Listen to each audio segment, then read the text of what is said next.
It is so easy to fall into this trap of always wanting more, and that could really apply to anything, whether it's more money or more stuff. But if you never actually stop to ask what enough actually looks like for you, the chase might never end. So the first thing you have to do is name your enough number. Most people never define this number, but it's essentially the amount that allows you to cover your needs, enjoy some comforts, and have a little breathing room. And to make sure that we're all on the same page, this is not your dream salary and it's not a millionaire goal. It's what you need to feel stable and satisfied. So really think about it. What number lets you breathe? And this can include having your rent and mortgage covered, enough money for other essentials, plus a reasonable cushion for savings or enjoyment. And obviously this number is going to be different for everyone. So for you, it might be a take-home pay of $4,000, whereas for another person, it might be $6,000. But the point is really to make it personal and realistic and not based on someone else's lifestyle. And by no means am I suggesting that you have to limit yourself. But once you know your number, it can change everything because now you have something concrete to work with. And by extension, it can help calm that little voice in your head that might be telling you that you're behind or you're not doing good enough. You also have to build a yes list and not just a budget. For some people, budgeting feels like a punishment because they're always telling themselves, you can't eat out, you can't grab coffee, you can't buy clothes, in which case, yes, you're gonna have a tough road. So here's a better strategy.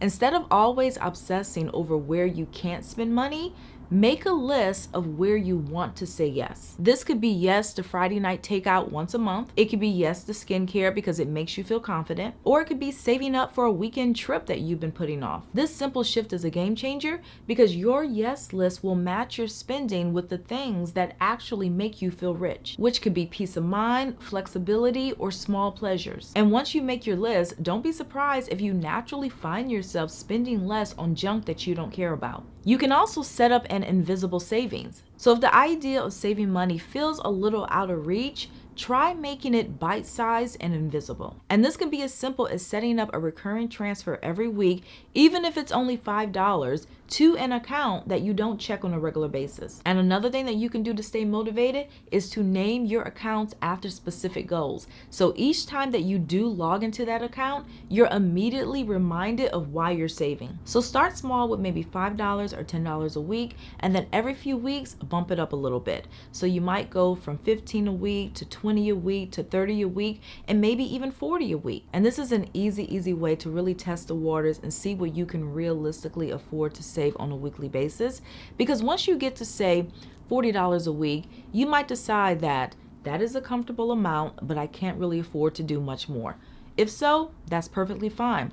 Stick with that $40 and continue to save that every week going forward. Additionally, stop chasing the so-called perfect deal. Now, what I'm about to say might not make sense, but always chasing rock bottom prices can sometimes make you broker because you might spend so much time going to all these stores and scouring the internet to find the lowest price possible, only to quickly realize that you really do get what you pay for. So instead of spending once on quality and getting something that actually works and solves the problem, you waste time and money buying the same cheap version over and over again. And don't misunderstand me because I love a good deal, but there is a difference between being strategic and being reactionary. And you'll find that some of the most frugal, financially stable people do not obsessively hunt for rock bottom prices. They value their time and money, so they buy what works. You also need to treat yourself with boundaries. Treating yourself is not the enemy. The enemy is when you only treat yourself and when it turns into a coping mechanism for every negative emotion. So this is what you're gonna do going forward.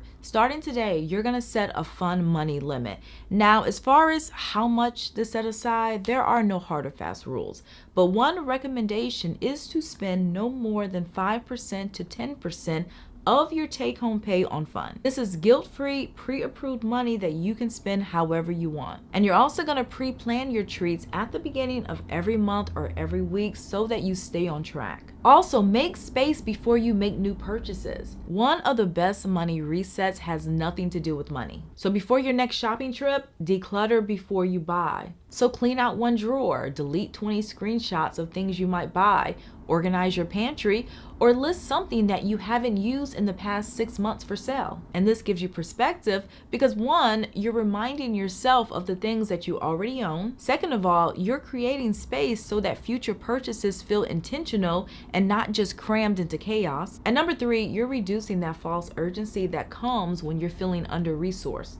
And finally, stop apologizing for living below your means because you are not behind just because you choose to be careful with your money. Some people downplay overspending and excessive credit card debt. So you choosing to live within your means might seem odd to them, in which case they might question why you're not going out tonight, why you're not coming on the trip, or why you haven't bought a bigger house yet. But what's funny is that no one questions an athlete during the off season, and nobody laughs at a marathon runner on mile 2. But when you choose delayed gratification, financial clarity, or you're just trying to be more financially responsible across the board, some people think that you're cheap, you're boring, or that you're falling behind. But the truth is, you're neither of these. You're strategizing. You're doing what future you will thank you for, and you're making decisions rooted in peace and not pressure. And yes, it might mean skipping out on something fun from time to time, or holding on to an older car for another year. But that's not failure, that's freedom. Because living below your means doesn't mean living without joy.